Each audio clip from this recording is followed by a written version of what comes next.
We are live. Hey, how about you, everybody? Welcome into the Auburn Live call-in show. I'm your host, Jeffrey Lee, Senior Recruiting Editor for Auburn Live on 3. Today is Sunday, March the 23rd, 2025. We're about 20 hours removed from the mighty Auburn Tigers advancing to the Sweet 16 of the NCAA men's basketball tournament. We'll talk about basketball. Hell, women's basketball has a new coach, Larry Vickers. Fantastic hire. The baseball team's going strong. The football team started practicing. Recruits are starting to come in. Lots going on in the world of Auburn sports. And we're here to take your questions, address your comments, and maybe dish out a little insight if you want some. And here, as they always are 100% of the time when they're here. Mr. Cole Pinkston, Sir Allen Head. How about you, fellas? How about you? How about you, everybody? How we doing tonight? Good, man. Really good. So glad we have an Auburn win to talk about. Another Auburn win. Listen, great. There's nothing more fun than the opening weekend of March Madness if your team is good and competing in it, right? To me, that is the greatest sports weekend because you have all like the theater of underdogs and powerhouse coaches and the teams you love to hate and the team that you love and that you cheer for. And if your team's in the middle of all that, it just kind of captures everything for you. And so you're all in on it. And I think a lot of Auburn fans are tracking and feeling the same way. Really, really good win over Creighton Saturday night. Auburn will move to, I think they play on Saturday against Michigan. Trey Donaldson and the Fighting Wolverines of Michigan. Yes. It's been in the news a lot here lately, all for the wrong reasons. Damn, that university gets taking licks after licks, man. Stay out of the news. They some cheating fools up there, aren't they? Would you rather be? Dude was hacking into chicks' emails. You saw this? Yes. Did the former offensive coordinator? Yes. Got caught up in a FBI federal investigation and sting. Yo. Would you rather be in their situation or would you rather be in Georgia's situation right now? Well, both of them are coming off of national championships in the past, 3 years? Well, that's crazy, isn't it? Yeah. Yes. I mean, yes. I think Georgia won it 3 years ago, Michigan 2 years ago. Right. Let's say Georgia because they've got multiple national titles. I'd probably rather be in Kirby's seat than in Sharon Moore's spot trying to replace Jim Harbaugh. Yeah, I mean, yeah. I'm just talking about their recent publicity. I mean, Sure. You'd rather just kick some guys off the team and move on and deal with the Twitter sphere, right? For sure. But there is no easy road on some of the stuff that they're going through right now. You're just going to have to wear that one for a little bit. But the good thing is we all know the news cycle moves on in about 72 hours usually. It's true. That's what it takes. We're going to talk about the basketball team, upcoming Sweet 16 matchup against Michigan. Talk about the football team getting started. Cole was there this past week. A couple of closed practices. They're going to start officially opening to the public a little bit, or to the media at least, on Tuesday for the first of 12 practices that culminates on April the 15th. No, April the 12th. 8-day game, April the 12th. Yeah. Talk about some of the recruits. I don't know if y'all read Cole's article from Saturday. Was it? Yes. Recruits React. Fantastic information there from several recruits who were at practice and what they saw, what their thoughts are on what they saw. We'll get to that. Whatever you want to talk about tonight is about you. Give us a call, 701-779-9585. Zach, do we have any callers? He has not come to the front. We do. Okay. All right. Well, before we do, Zach, we got to tell him, big dog, Auburn, Opelika, Lee County area, looking for a new house, looking to buy a new house, maybe move to Auburn, maybe sell that one, maybe buy an investment property, man. Looking for some help. Look no further for that help. Miss Jessica Andrews with the Talents Group, 334-704-4442. There are a lot of fours in that number. I am very absolutely observant about that. But she's a freaking 5-star realtor. You don't believe me? Just look at old Alan Hayes' hand. That buys you. How many fingers you got, big dog? 5 of them. 5 freaking fingers. 5 freaking. She's fantastic, folks. I see her do it every day, going out of her way. Worked all weekend, showing houses today, all day today. Whatever you need, man, she is going to be there for you. Give her a call, 334-704-4442. And as always, tell her we sent you. Yes. All right, Zach, get us to the phone lines, big dog. You guys already know. We start here every week. Kevin from Wilmer, Alabama. You're live. Kevin from Wilmer, Alabama. How about you, Kevin from Wilmer, up, Alabama? How Kevin? about you, big dog? My mom is doing good. Good, man. She fully recovered? Almost. She's almost fully recovered? Is Wanda still been taking good care of her? No, Wanda been over here. Y'all got a wedding to plan, big dog. I know that. Kevin said, "Hey, how you gonna tell me?" Yeah, Kevin. Well, listen, big dog. A lot of good things happening around Auburn this weekend. What's on your mind tonight, Kevin? How about the Sweet 16? We're Atlanta, Georgia bound.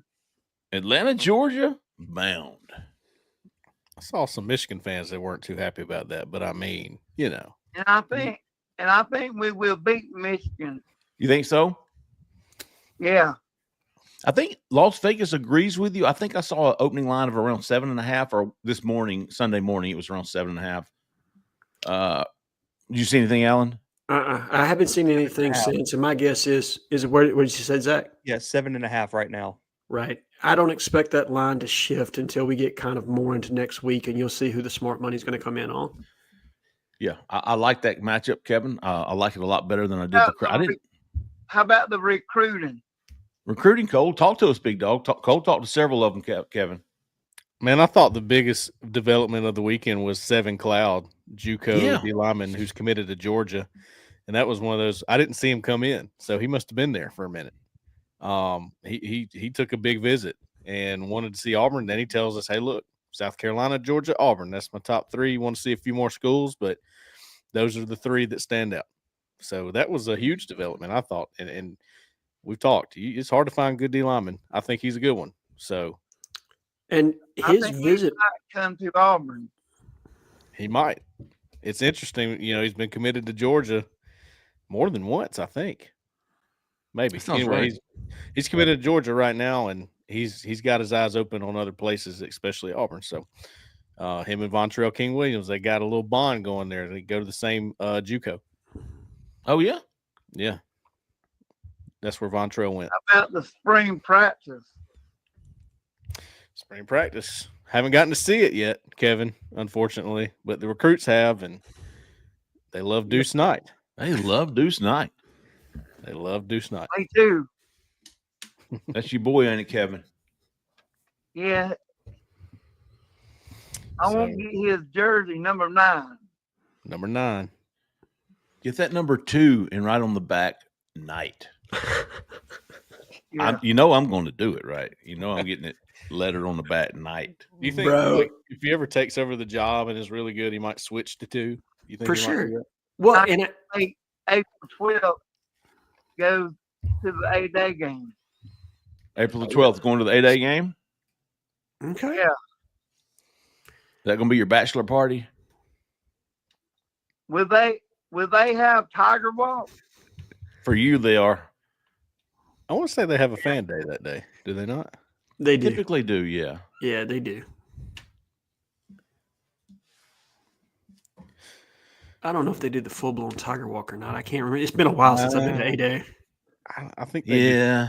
They may not because of the fan day is how I remember it. Maybe. I think they do. I think they do. Kevin, you would know better than me. Yeah, I think they do too, Kevin. I'm siding with Kevin here. Yeah. Smart money would be on Kevin. I'm going with Kevin. Yeah. Or how about the baseball team? Oh, yeah. Two big victories in Kentucky this weekend. Absolutely. And Ike Irish, I think, had to have walk-offs in both games. Oh. And I know it was yesterday for sure with just an absolute smash of a home run down the right field line. Was it game 1 as well? Did he also have a walk-off on that? Or was that the one where it was the pop fly to the shortstop and the guy dropped it? Baloo. Yeah. Is Ike Irish? I don't believe so. Yeah. Is he? Probably not. That's a good question, actually. He's Scottish. It'd be a shame if he wasn't. That would be kind of crazy, right? Yeah. Ike Irish, the Nothing. Irishman. Cam Coleman will have 20 or 30 touchdowns. Kevin, that was one of the who's told me. Oh, Devin Carter, Auburn's wide receiver commit, said Cam Coleman, as always, this was his quote, as always, had another one-handed catch that made everybody, go wow, basically. Ooh and ah. Ooh, yeah. When did he do that? On Saturdays, I guess it was a 7-on-7 during practice. Made a big catch. Everybody that was there saw it, thought it was a big deal. I talked to you later, War Eagle. War Eagle, Kevin, appreciate you calling in, big dog. Tell Wanda we said hello. Okay, bye. Bye. I tell y'all what, man. We kind of downplayed. We didn't downplay it. It's just, A-Day can be exciting and it can be not very exciting at the same time. Yeah. Right. We talked about that. Just a few quotes about spring practice got people ready again. Just a few. Hey, Deuce Knight. Oh my gosh. People are like, hey, okay, wait, let's talk about this for a second. Okay, I'll take a sidestep from basketball for just a second to talk about that. Sure. So I think this spring is going to be interesting. I'm pretty excited about it. I do too. And I tell you what, Jeffrey talked about some of the information in your visitor quotes. And I thought the big one to me was the one from Seven Cloud's interview. Is it Seven Cloud? Is that what it is? Seven Cloud. See, dude, I think I'm like talking about a store or something of that nature. We know when I say his name, but I think didn't roll off the tongue right. PED, who's on the board, he said, did his cousin 8 Mile show up too? Oh, But the note on Zeke Walker was interesting to me. Yeah, I thought that too. That of all those, I mean, I kind of expected the other ones, Sure. Cam Coleman, when does he not make a wild play?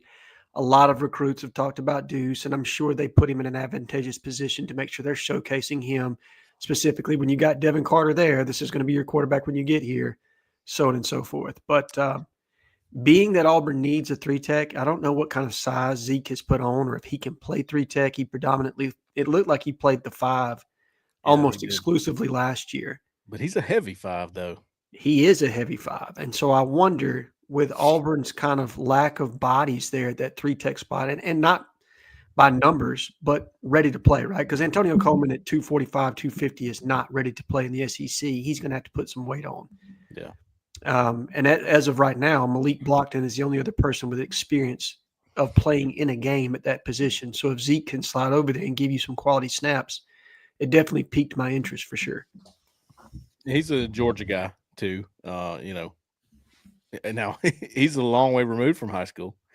It was a while back when he was in high school. Jeffrey covered him pre-COVID. You know what I mean? Yeah. You know who else kind of jumped out at me? The name I saw, Perry Thompson. I think it was maybe it was Devin Carter. Devin Carter. Perry Thompson made a few contested catches. That's what he said. Okay. Eric Singleton, he pointed him out as well. And it wasn't like, oh yeah, no, they look good. It was like, these guys are for real. That's kind of what I took from it. Like, these guys are legit.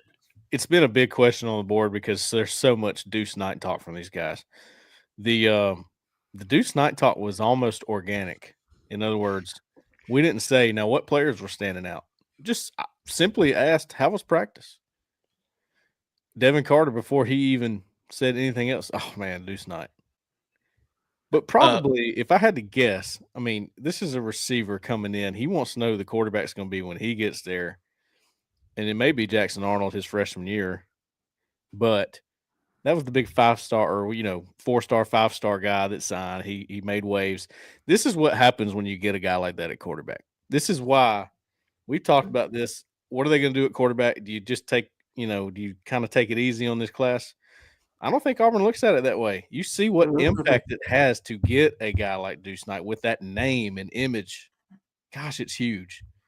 I mean, that was what people wanted to come to Auburn's practice for. Just to see another guy who actually made that statement was he would be my quarterback was Xavier Tiller. Yes. That's exactly what he said. And that's the other part of it to me that, again, it's an organic quote. It's not anything that you guys forced by any means. But I do think that Auburn is very strategic when they have visitors on campus as far as who's being showcased at certain Oh times. yeah. Well, they'd be doing it wrong if they didn't, right? Correct. And I do believe, I believe that there's legitimate buzz around Deuce Knight. I don't want to make it sound like I'm just trying to play it down. And I say it for this reason. I think the world of Walker White, and I think he's going to be a heck of a quarterback. But I can tell you I never heard buzz around him in the same way that I have heard buzz about Deuce. You are exactly right. Yeah, it's true. Deuce brings something different to the table. He just does. And it's exciting, and you want to see it. It's almost like, okay, we know he's not going to be the starter. We know that, but I got to see this. Like, we saw this on film. I need to see it in orange and blue. Like, Sure. it's gonna look like you want it to. It's the skill set is. Zach pointed. I'll give Zach McKinnell credit, man. He said it a long time ago. Deuce Knight is the guy. I mean, when you're just talking about athleticism, he's the guy. That's what you want.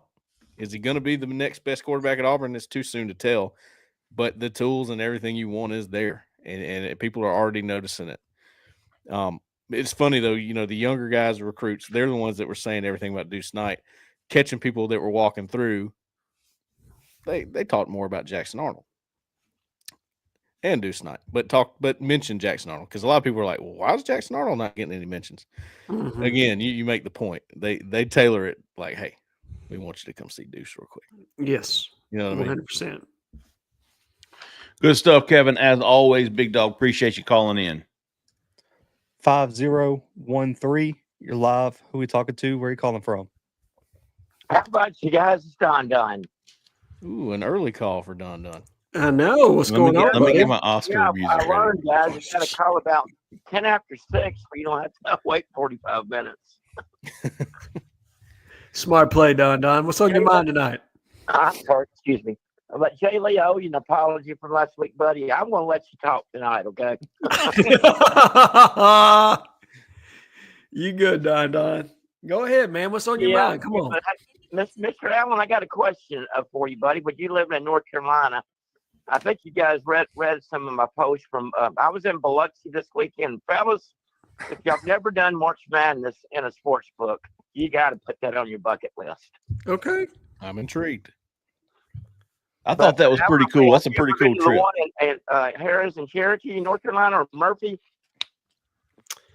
I will be honest with you. I'm relatively cheap, Don, and I don't gamble at all, man. I tried it, Big Dog. You know Learned quickly it's not for I me. wish that was the case because Auburn did not do me right Thursday, fellas. They didn't win no bet for me on Thursday. You should have didn't laid take- it all on yeah. Saturday, Big Dog. Well, no, Alan, they actually didn't cover the first half line for me. They covered that. Oh. They covered it. The end line. Yeah. Covered He in the took game. he took the first half line, which was Ah. Yeah, see, guys, the first half line was Auburn -5. We got to hook you up with E. Moss, Tell Don. you what, guys, if we could get Pettiford to play like that, I think we got. If Pettiford can play the way he played last night, fellas, and I really think we have a chance. I really do. Dylan too. Okay. Oh yeah, that might have been Dylan Cardwell's best game. I know think he it didn't was. score a lot of points, but he sure did everything else. Look, And that's what you need from him. You don't need yes. him to score points. And it goes beyond points with him because Dylan was the guy in the locker room that stood up and said, enough's enough. This is not the standard. This is not Auburn basketball. And we all had that coach when we were in Little League, you know what I mean? And they had that saying, they were like, it doesn't matter whether you win or lose, it's how you play the game. Dylan Cardwell is the epitome of that for Auburn.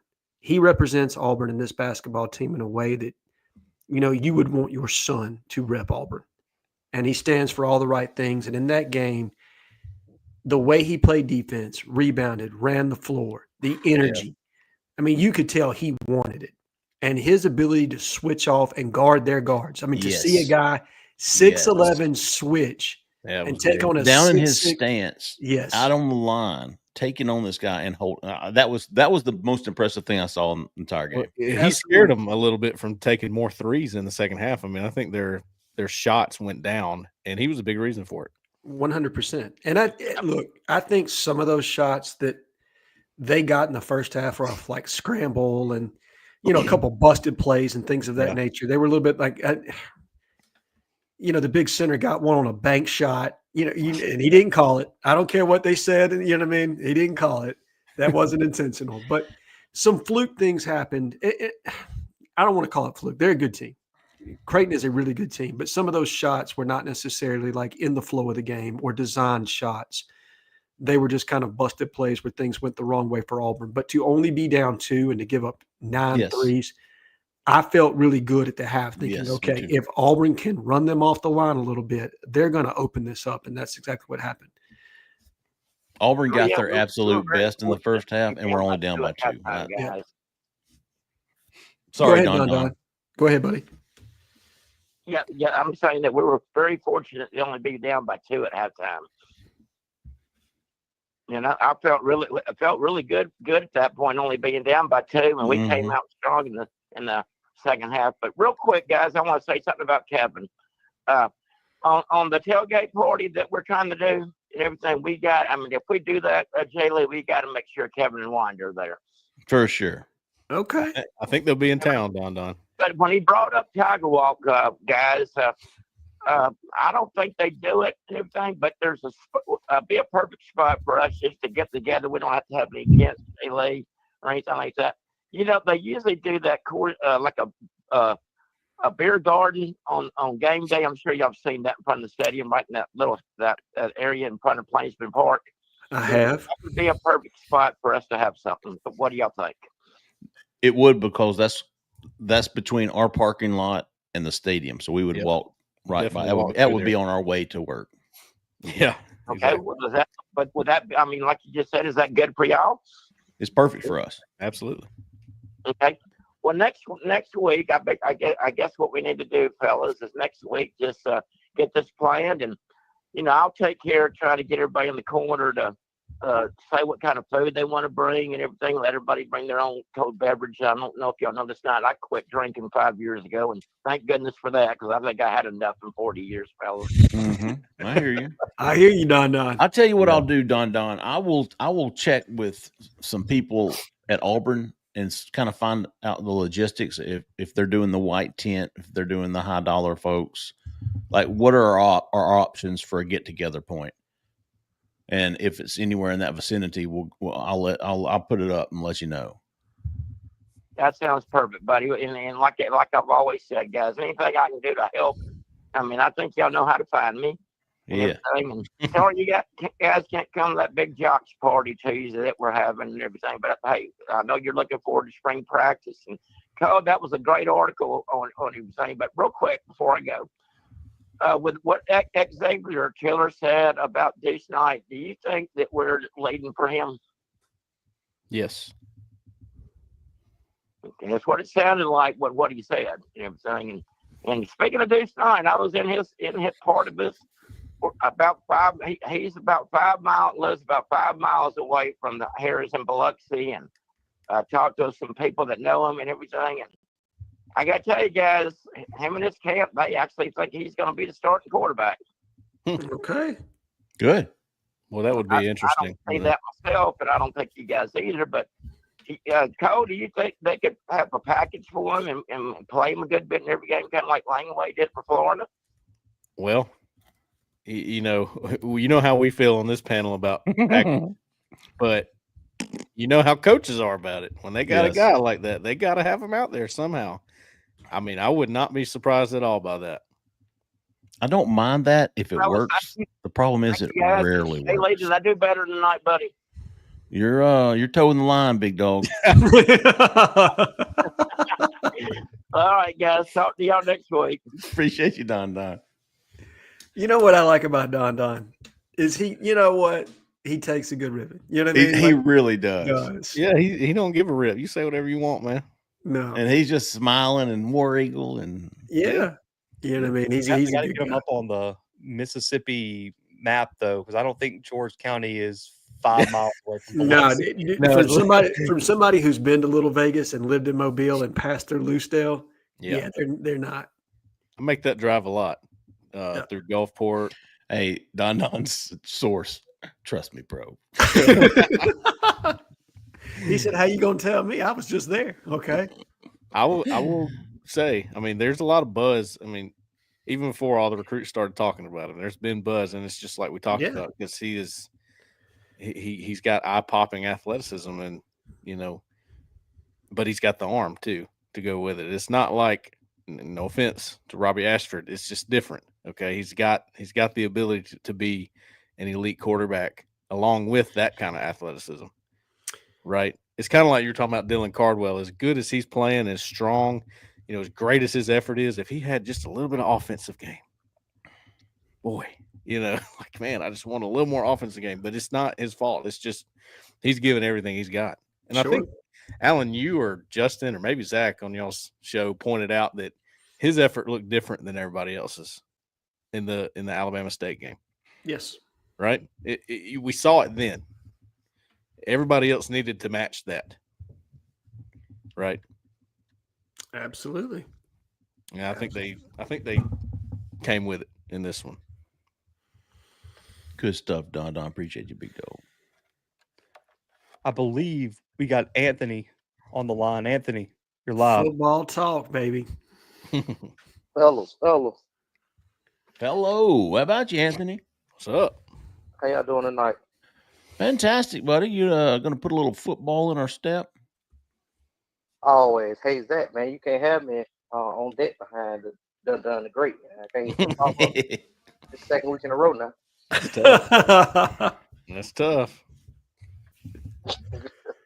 So I got y'all kind of stole my thunder, so I'm gonna switch it up. My question was gonna be, are y'all really believing do giant hype? But y'all already pretty much answered that, so we're gonna do some either or, like we did last week. Okay. Okay. End of the year, who has more rushing touchdowns, Jackson Arnold or DeMar Austin? Ooh.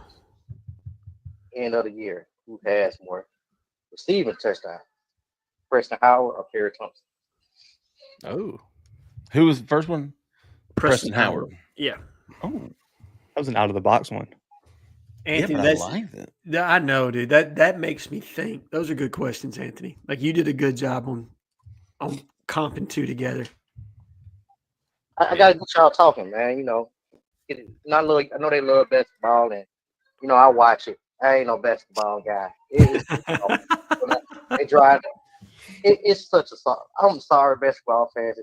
I'm a football guy. It's such a soft sport. They drive down. You throw your body into somebody. They call a foul on you. It makes me mad. I had a hard time watching.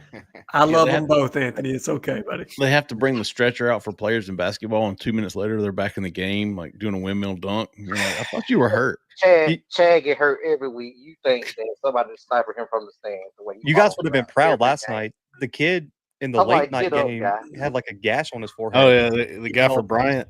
Yeah. The locker room got stitched up, was back in by like 2 possessions. Oh my God. I love it. I love it. And he had the blood running down his face, and he was going, and he didn't even care. He was like, "That's a foul, man." Yeah. I love that. It was a foul. Like, he was covered in blood, and they called it a common foul. I was like, I don't know if that's common. But His teammate was like, "Hey man, don't worry about the foul. Go fix your face, man." Pretty much. They put like some butterfly bandages on it. They didn't even stitch him, man. They just, did what they could to hold it together. Put some Gorilla Glue on it or something. Had to. Let's Gorilla see. Glue. Jackson Arnold. Gorilla tape. Jackson Arnold or Damari Alston? I'm going to go with Jackson Arnold on this, guys. Really? Yeah. I'm going with Damari. I think I am too. I think in the way that Hugh Freeze uses the quarterback run game and quarterback power specifically, you will utilize whoever your running back is as an extra hat for a blocker, and that Jackson Arnold's going to be double-digit touchdowns rushing down in the red zone this year. That is my prediction, my bold prediction for the season. Well, you know what? It's not a lot of depth, but he's got, on paper, really good depth. It's not like you're, oh, my God, we have to protect Jackson. Like, right. Our season goes to shit if he gets hurt. Correct. You've got Ashton. You've also got Deuce. So you've got options. You're right. Right. So that's why this is such a good question, is because it's not an easy answer. It's not a cut and dry. Mm-mm. Like, I mean, we've talked about this. Is Is Damari even the guy? Yeah, I mean, I think he will be, but we don't know. I agree. It's a lot of I think right now, right? We haven't even seen him in a padded practice at this point. But even if Anthony would have said the question is Jackson Arnold or a running back, who leads the team in rushing touchdowns, the quarterback or a running back?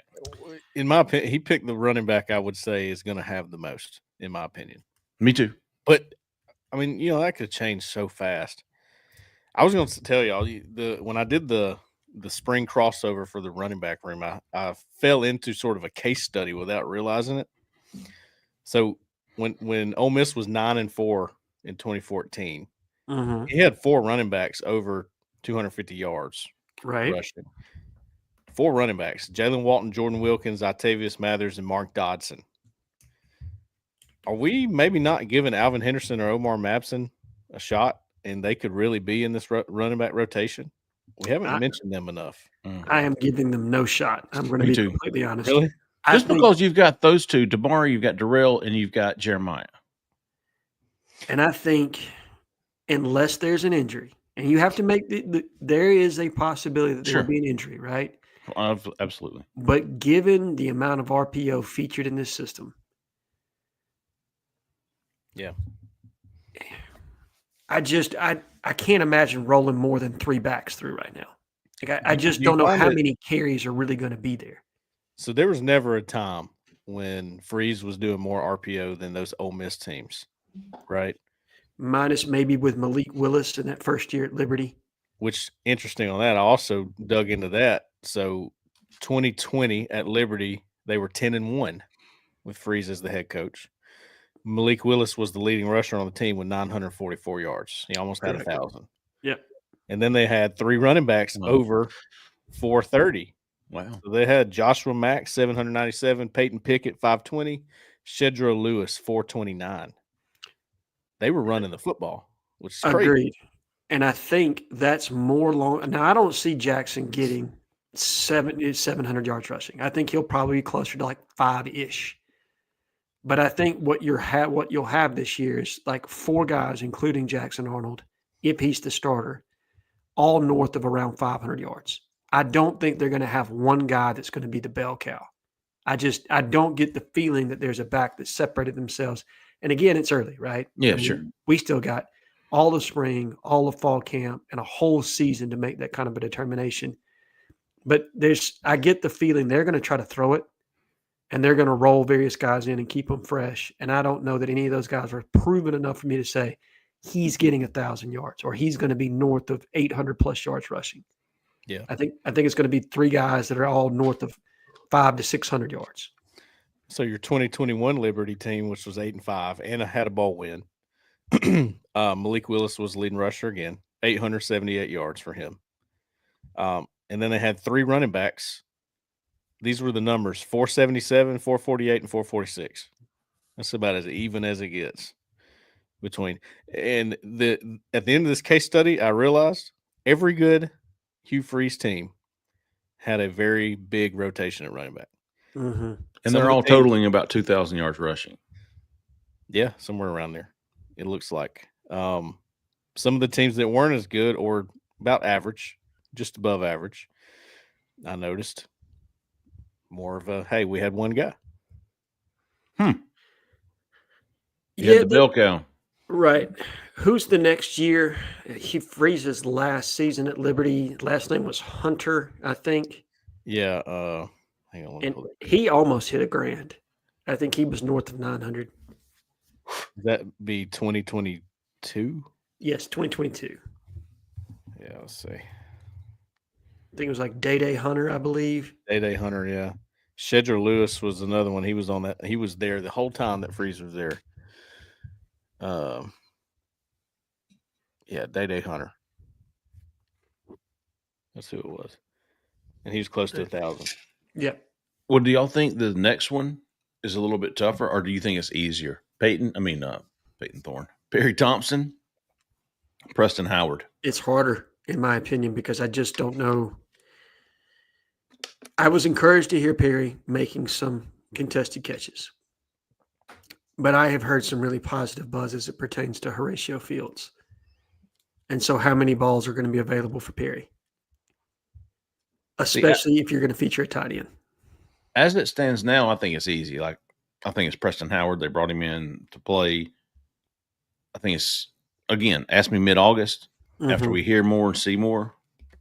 But as of today, I think Preston Howard, and it's not even close. Okay.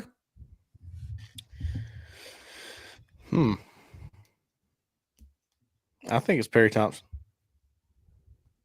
Okay. Give us some rationale here, Cole. For touchdowns, right? Yes, for touchdowns. Because I think he's a deep threat. I think that's how they tried to use him in the first year. He wasn't maybe quite ready for it. But I think that's what they want to do with him. Obviously, I was glad to hear that the context Devin Carter was talking about with Perry Thompson was contested catches, which is something that I didn't really see him do.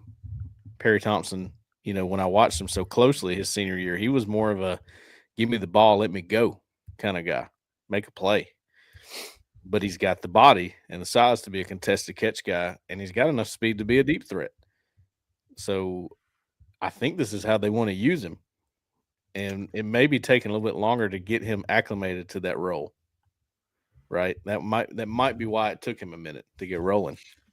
Now, we're talking about two different positions here. We're talking about a flex tight end, Rivaldo Fairweather, his replacement. That's who Preston Howard is. Yes. And then you've got, a redshirt freshman, or is he? I guess he's a sophomore. Doesn't matter. He's a second-year guy. Yes. Who's going to be playing more on the outside? Should. Right. I know they probably could line him up as a big inside slot if they wanted to, given the matchup. But that would depend on his maturation throughout spring and fall. That's why I think I was like, the opportunities, if Preston Howard is who we think he is, which is what I think he is Rivaldo's replacement. I'm with you, Jeffrey, because if it's Perry, to me, something went wrong at your tight end position, probably. Because who is going to be your receiving leader from that position? Is it going to be Brandon Frazier? I guess it would have to be. Yeah, and he's not that guy. I think they want a blocking tight end to add after spring. Yeah. But, what if they look at things after spring and go, we may need another receiving threat here? Who is the other receiving threat at tight end? Well, I don't think it's – how fast do your freshmen come along? Yeah, right? Hollis Davidson? Ryan G. Hollis Davidson. Yeah, Davidson. Hollis is your flex. I don't hear much about Rico Walker.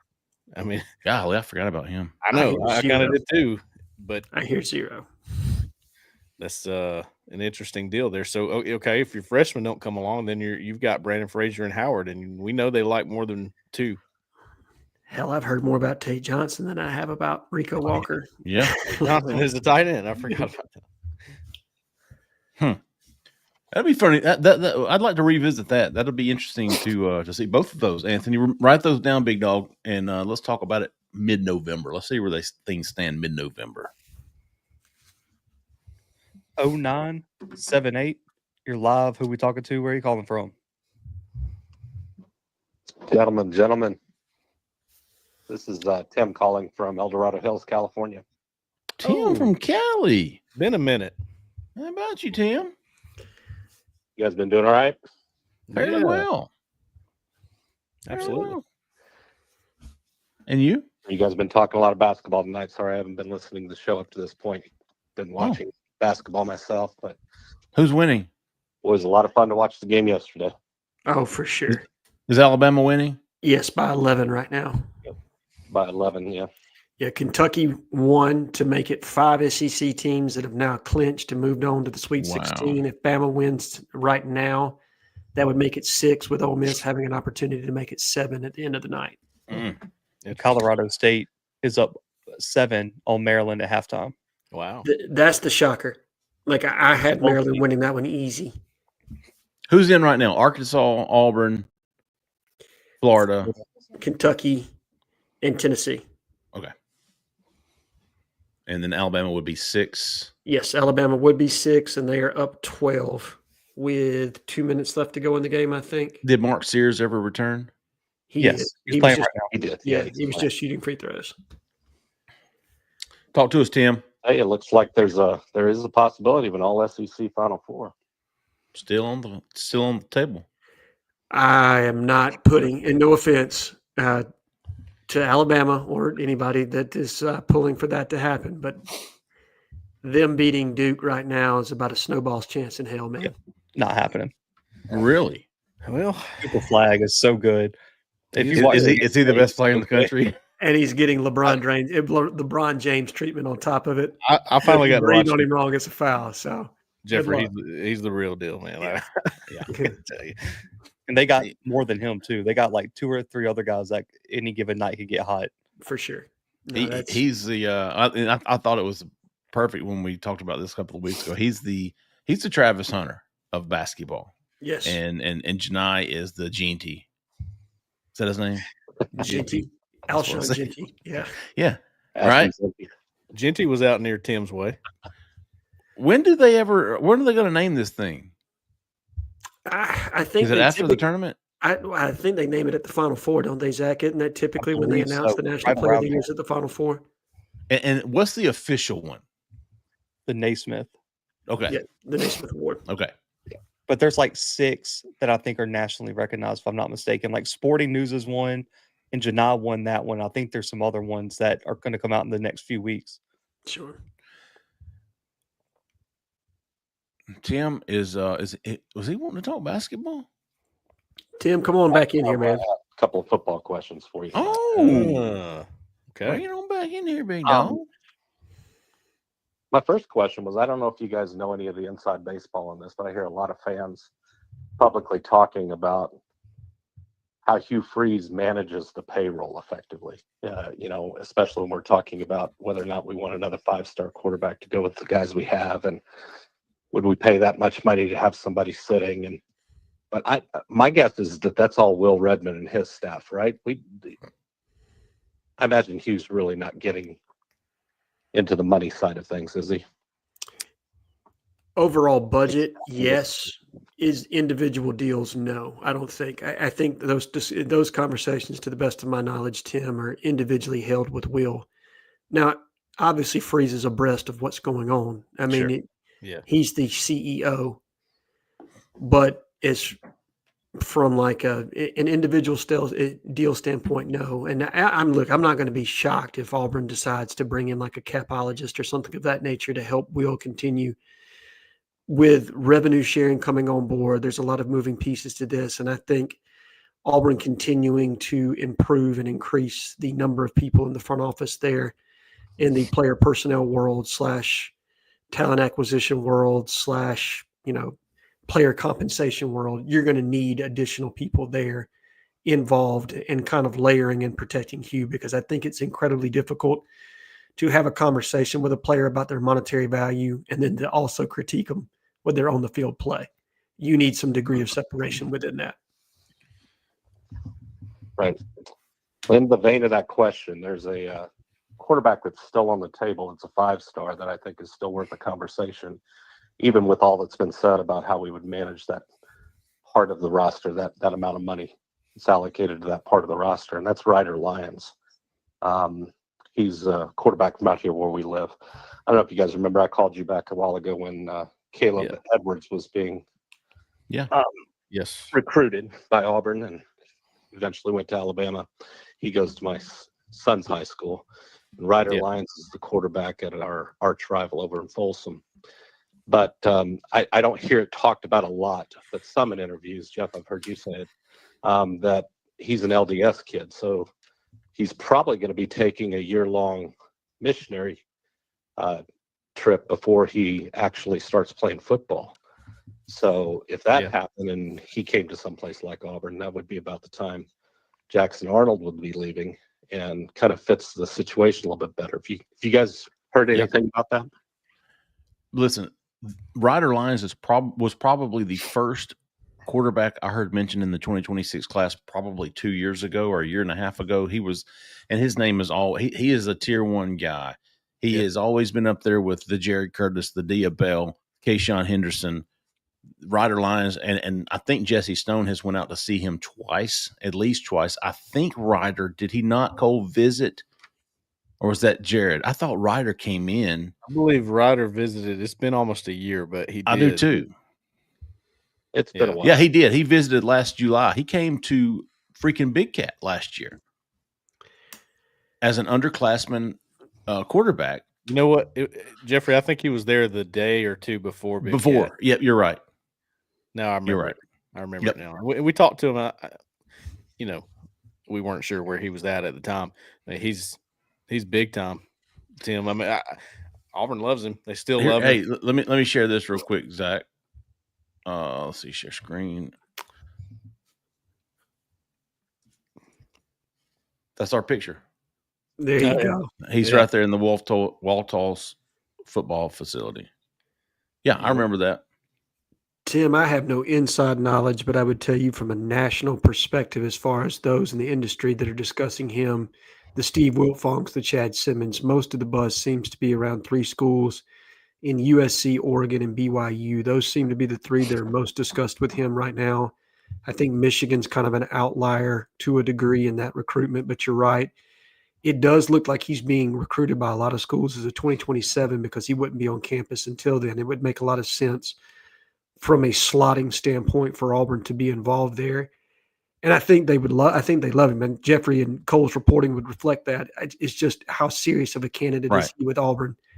It's hard to say right now unless he visits Auburn again here relatively soon. Yeah, I think the interest from Auburn's he's all USC, but a lot of his, I wouldn't doubt that. Good receiver teammate that's committed to Ole Miss. Receiver by the name of Jamison Powell. He's got a left tackle that's just a monster of a kid that is shopping around the SEC right now a little bit too. And Ryder doesn't say a whole lot about his recruiting other than USC and BYU. He's pretty vocal about, but he's been very vocal recently, basically saying, "Who pays me?" Oh, really? Okay. Well, which would be why Michigan has an outside shot. Little Dave Portnoy money. They're in the picture. Yeah. Well, then I'll tell you what, Tim. Vlad Dakisnov, I think his name is. Big 6'8", 280 kid. Yeah. He's a big time OT. Tim, I'll tell you this, man. Guys, I appreciate you taking my call. Good stuff, Tim. The money guys, the guys who are out there. Hey, look, I want money or whatever. I'll take the best NIL deal, and that'll be good for me. Check back in with those guys in December. Yeah, those guys are always fun. It'll be the best way to follow that because I don't care who he recruits to today. That will change more than likely. Yeah. Yes, it will. And listen, everybody's – I mean, you ask people who have been lifelong college football fans and how they view things today, like, oh, man, it's all about money. They just want money. I'll tell you, every recruitment's different, man. I've seen some guys pick Auburn for what I have heard was less. I've seen it happen. I've seen guys say they don't care about NIL. We've seen everything. You get the full gamut here, so it's you got to really figure out what's that key factor. What's the thing? And sometimes they don't want to say NIL because it sounds a certain way. Sure. That they just want money, and some guys don't want to be seen that way. No, and this is the part of the ambiguity in recruiting that I hate. I wish there were more transparency on the money part of it. It exists in the NFL and the NBA Right. and in Major League Baseball. It's part of the story. And if a kid wants to go where the highest dollar is going to pay him out, that makes him no different than any player in the NFL, MLB, or NBA. It just means he's going to who's prioritizing him most with what he wants. But you're right. In those leagues, there are guys that make deals for less money to go to better teams, so on and so forth. There's development. There's all kinds of factors, proximity to home. Yeah. And I think it's even more nuanced because you're talking about 18-year-old kids, specifically with high school recruiting, and who's around them helping them make that decision. Well, that's the bigger piece, right? You say the kid, it's the parents. It's in certain situations, it's the agent, right? Yeah, I mean, that's the other part that nobody's talking about right now that you guys are having to deal with some, that Hugh Freeze or Will Redmond or whoever's having to deal with. That's the whole new piece of this that nobody talks about. A booming market is college football agents. They're coming taking advantage of it. And they're coming out of the woodworks, son. And they're 20% markup. Yeah. You talking about a racket, man. Well, eventually that will be they'll start to figure it out. These kids and parents will. Maybe. If it's their second go round in the transfer portal, they may figure it out then. Yeah. What I hope is that they can regulate the market somewhat from an agent percentage standpoint, just like you have it in the, in other professional sports where I think it's the maximum you can take is 5%. But that would require collective bargaining, and we're nowhere near on that. Hell, we can't even get a house settlement passed just yet. So we'll see what happens post-April. Good stuff, Tim. Appreciate you calling in, buddy. Yeah. Last caller of the night, 5202. You're live. Who are we talking to, and where are you calling from? Evening, fellas. It's Darren down in Niceville, Florida. Darren from Mainville. Darren, the closer. The closer. I like that. I'm gonna answer that question. I'd rather my root beer be in a bottle than I had a can. Was that for sure? I Should have been. But is there a question about bottle over can when it comes to root beer? Root beer or beer in general? But no, yes. Did I miss this? Yeah, I was lost on this one. Yeah, he just made this up. I'm just going with it. Hey, but I'm with you. Anytime bottle over can. I have got a football question. Shoot it. So here we are going into another year, and I truly believe I don't see 5 and 6. Okay, but we've talked about that gap that we've had with the Alabamas, the Georgias.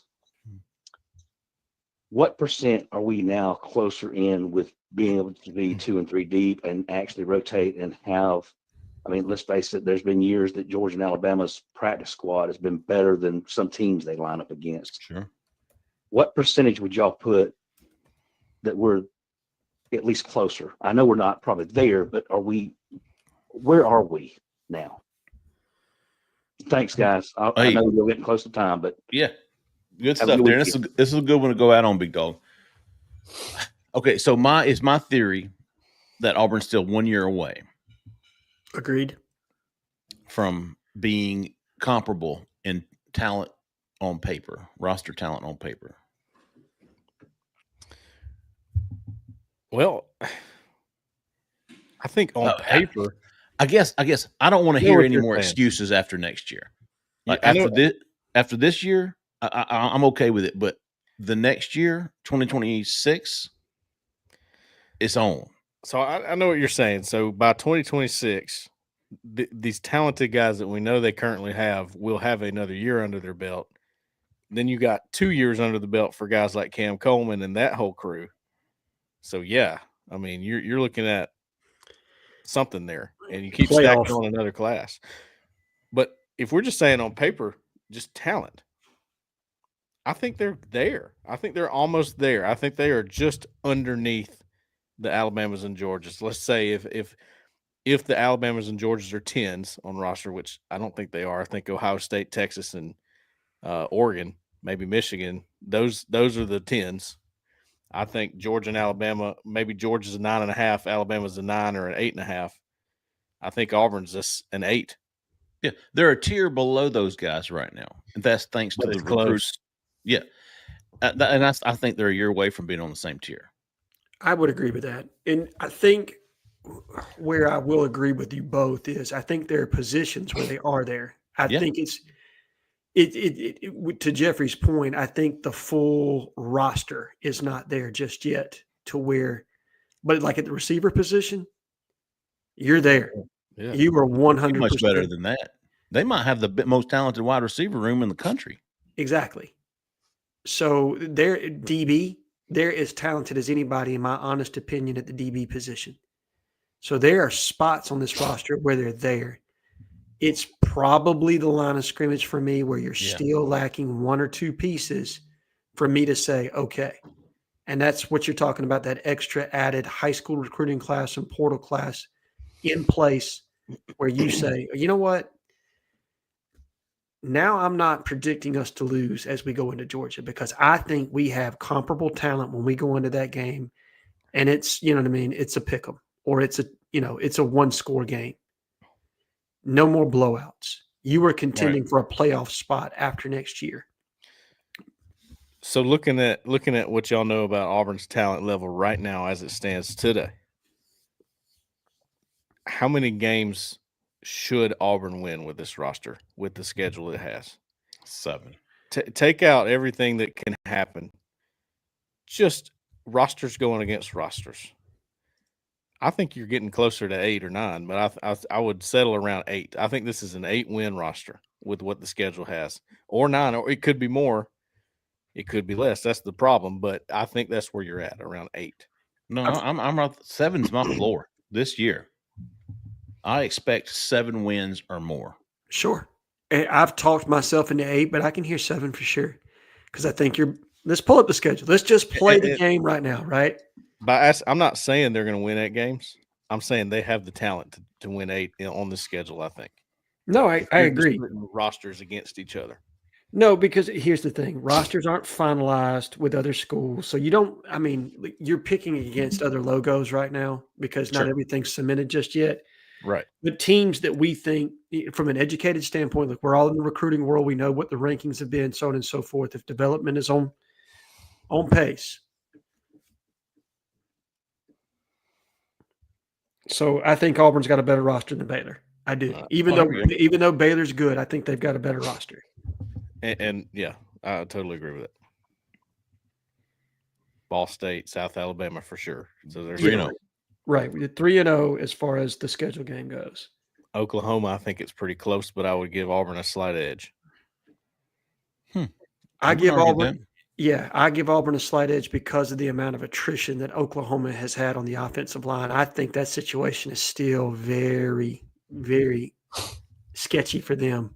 Now they've got an elite defense. How much did they lose off that defense this year? I know they lost Stutzman and who else? Stutzman and the Billy Bowman guy that was so good. He's going pro. A couple others. That Kip Lewis guy, is he coming back? That guy had huge picks in the Auburn and Bama games. Yeah. I think he was like a sophomore, though. So they got some young talent. Their defense is going to be fine. It's the offense, right? They're retooling everything. They are. See, just logos alone, I'm looking at that and going, that's 7 wins. You've got the 3 we just talked about. I'll give Oklahoma and Texas A&M push. Yes, but I'm expecting Arkansas, Kentucky, Vanderbilt, and Roy D. Mercer. That's 7 wins. Yeah. So you look at this and you go Alabama and Georgia and A&M are the ones where you might give them the edge. Correct. All right. And then that lends to what? 9 wins, 8 wins. If you look at it that way.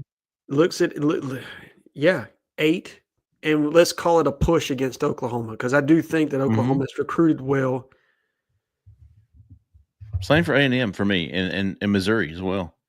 Missouri's probably the outlier there. Yeah, I don't like the A&M game. I'll just be straight up. I don't like the 3, 4, placement of it. Don't like where it's at. Yeah, there's 5 in here that I'll go. There's 3 that I go. They're still a year away. Yes, we're straight up. Do you think it holds us back at all that, yes, on paper, it's getting where it needs to be, but it's still so young? How much does that hold you back? You know what holds me back is the turnover. Auburn's bringing in 40-something new players in year 3. And don't get me wrong, it might be status quo for other teams. I don't know. Is that typical, Alan? I don't think it's typical to bring in that high. I think 30's more the number for a third, not a half. Yeah, I think a lot of teams are turning over around 30-ish. Let's look at. I see an upgrade everywhere where there was a spot turned over, though. Almost everywhere. I think you could walk through it and say that's an upgrade. That's an upgrade. That's an upgrade. Hold So on. You that- might not be able to say that after next year when you lose like Eldrick Falk and. Oh no, you won't Yeah. be able to. I mean, But that's where you want to be. You want to be losing guys to the NFL after 3 years because you're recruiting. Absolutely. I want that pro day to be, when you go to pro day, look, we know who the draft guys are, but these other guys have a chance too. Yeah, for sure. You're actually talking about first or second round and not if he's going to make an undrafted free agent or will he get in, the sixth round or will he play in Canadian football? Like, that's what we've been watching the past 4, 5, 6 years. all right. So let's walk it backwards here. So as far as model of consistency, I think everybody on this panel would agree that Georgia has been the model of consistency from a roster management standpoint. For sure. They brought in 31 kids this past year. Okay. That is more in the lane of where I think Auburn probably needs to be every year. And Auburn's at like 44. Yes. And there's going to be more. It'll probably get up to 50 before it's over. That's too much. I agree. And It that's is what too makes me, much. it's what makes me worry about Baylor because you're talking about a team that has a quarterback that's been in place. Dave Aranda, good defensive mind, even though I think Auburn is the superior team, it's still the ultimate team game, right? And consistency and continuity do play a factor as far as coaching and consistency. So that worries me some in that game, even though I think Auburn's got the better roster. But as far as championship level, when has Auburn ever had a double-digit win team and had less than multiple first-round picks or second-round picks? And I can't tell you the last time Auburn's had what was Roger McCreary, our last second-round pick? Derek Hall, maybe. Derek Hall, yes, you're right. Derek Hall to the Seattle Seahawks second round. Yeah. But those were both singular second-round guys. Who was Tank was a third or fourth, wasn't he? Yeah, Tank was a third to Jax. Who was the last first rounder? Noah Igby. Igbinoghene. Yeah, in 2019. When he picked like number 29, like he got right in there He was. Yeah. first round. Yeah.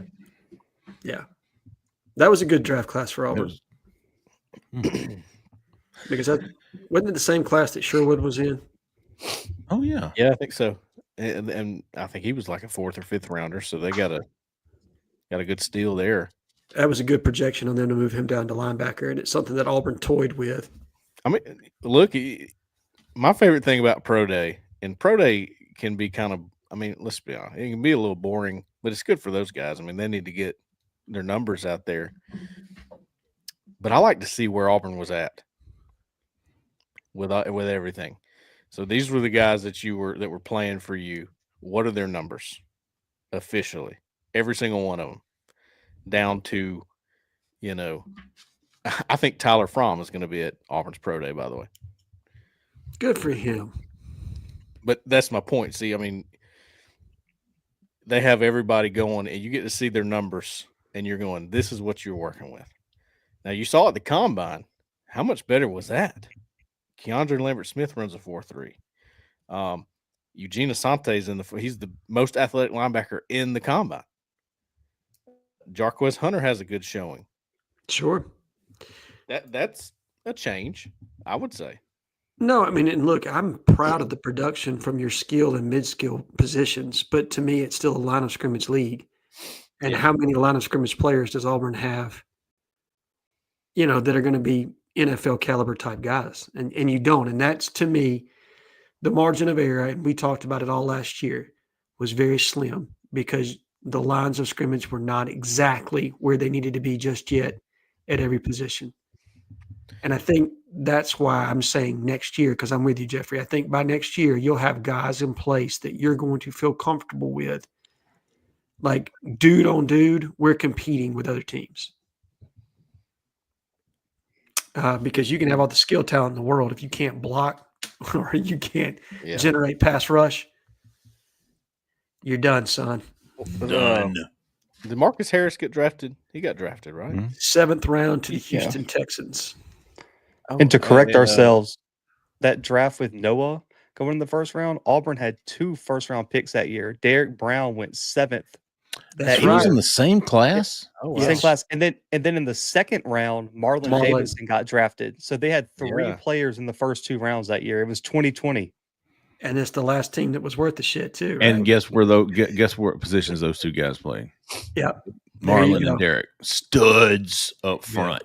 Interior defensive line, right? And then two years before, we had 3 second-round picks with Carrion, Carlton Davis, and Braden Smith. Yes. And I think, if I remember correctly, Zach, correct me if I'm wrong, who is the big kid from UMass? Wasn't he also in that? Jack Driscoll.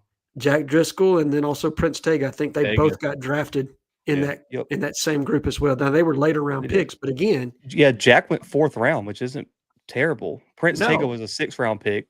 Jack's been a starter in Philly, if I remember correct, or a swing player.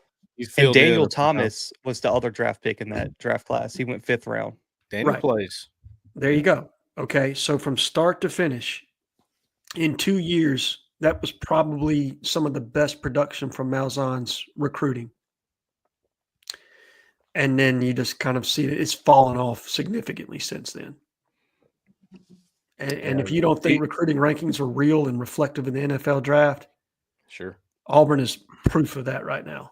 There's a reason Auburn only had 1 draft pick in 2022. Defensive line hadn't quite been like it was when Marlon and Derek Brown were there. You did have Colby Wood and Derek Hall go. And they were good, right? But you just needed more around them. Yeah.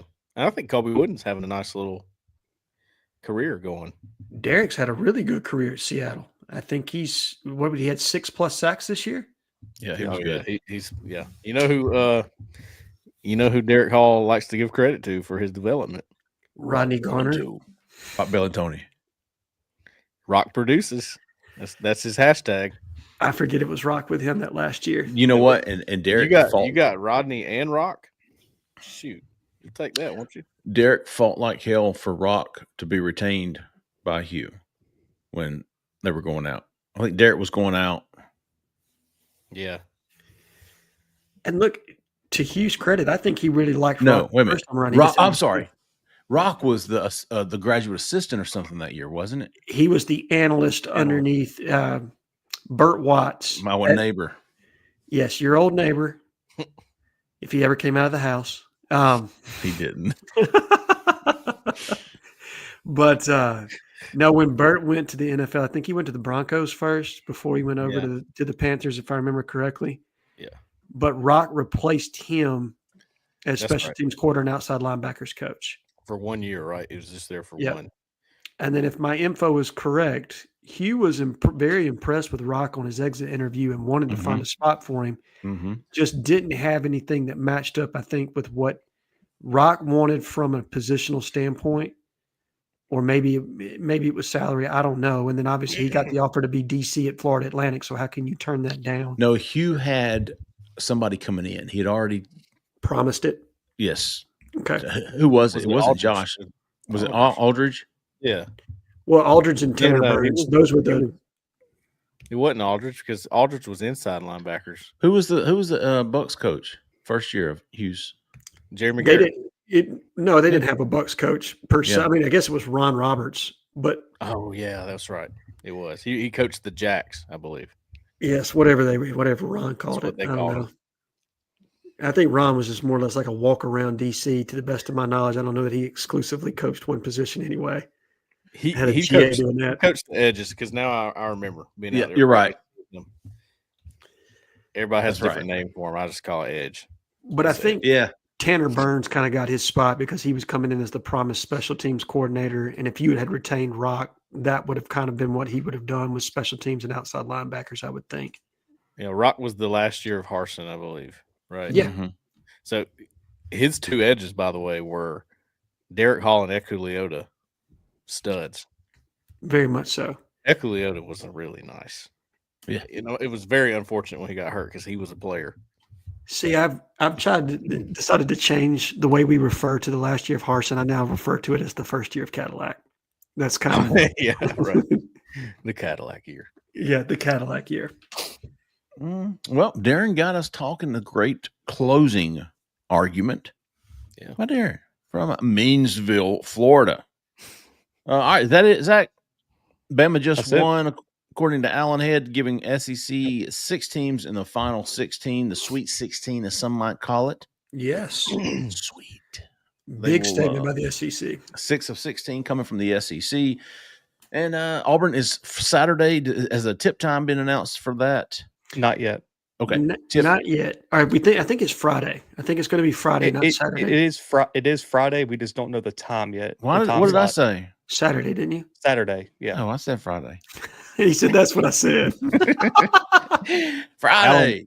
I was gonna get you to give us a rundown of Michigan, but I'm gonna watch the basketball show. We're just gonna watch that tomorrow. Well, we don't get into Michigan much. We're going to do that on Wednesday. Okay. So for everybody, we're going to have a Thursday morning podcast for everybody to get them straight for the Sweet 16. But I will tell you that Auburn, I think, matches up relatively well. Michigan's got 2 7-footers. Both of them are Danny Wolf, right? correct, from the hated Yale Lions. Who there's a lot of storylines where there's some nice symmetry there with Auburn because you've got the Trey Donaldson angle, you've got the Danny Wolf angle, the KT Harrell angle, the KT Harrell angle. He's the director of operations up there. Yep, dang sure is. I forgot all about that. Good for KT. Isn't Burnett the transfer from Alabama up there now? Yes, that too. They have a bunch of guys who have a history some way or another with Auburn. Sure. And Dusty May is a fantastic coach. I mean, just like Bruce, he's been to a Final Four. And I mean, in hell. He was Florida Atlantic, right? Correct. I mean, if you take how many people can say they took Florida Atlantic to a Final Four? Wow. I totally forgot, by the way, that John L. Davis guy that was such a standout for them is at Arkansas now and killing it. Look, credit to Cal. I did not have it on my bingo card. They were going to beat St. John's. We talked about that in the pre-show. But Cal's, he's a huckster and he's, selling his snake oil, but he does it better than anybody else, man. And he's got them believing. And so credit to him for getting them this far because the season they had is not reflective of the talent they have on that roster. No, those are the teams that are most dangerous in March. The talented that just haven't put it together yet. He's getting more out of them than what they thought they had. 100%. I've earned a lot of respect. They're well coached, really well coached. And they got experience in March Madness, which is invaluable. And they got guys who aren't going to flinch, like when it gets to the Sweet 16, Elite 8. And if they win another game, they're going to be super dangerous in the Elite 8. Absolutely.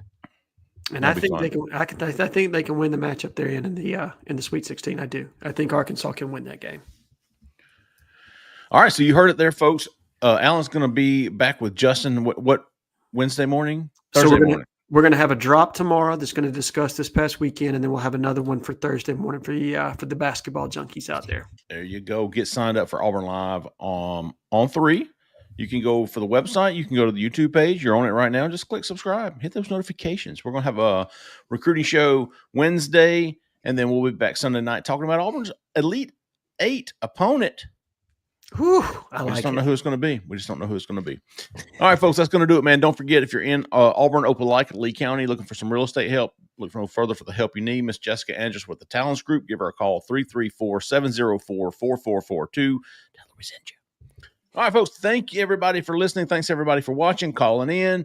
Kevin, Don, who else? Anthony, Tim from Cali, and old Darren closing us off. Appreciate y'all, man. Appreciate everybody else. And look for us next week. For Cole, for Zach in the back who came to the front, for Allen Head, I'm Jeffrey Lee, man. Y'all stay that left lane. See you.